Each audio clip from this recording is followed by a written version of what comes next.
Quick tip, I just had a GE technician leave my house because I was having a problem where my dishwasher, I'd go to start it and the dishwasher wasn't starting. So it turns out, in talking with the GE repair guy, what happens is when the installers that install the dishwashers install the system, they tighten the screws really tight and it pulls the entire top assembly upward. That causes this sensor, just the door sensor here, and there's another one that connects to the door. When they close, the sensor doesn't line up anymore.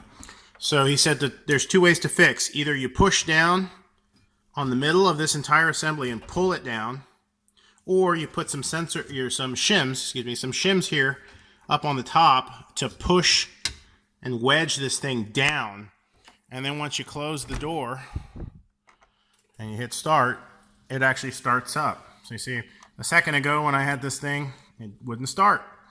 And you can actually see here it's actually high. You see that little metal, the galvanized metal piece back in the back. If I move to the right, you'll see how it disappears because it's getting pushed back down by the technician readjusting the height. So he said, again, you can see that when the installers installed this, they pulled the whole assembly up, not intentionally, but just the way it works out.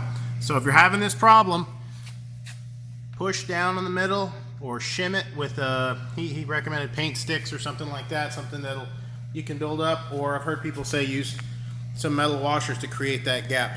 All right, hope that helps.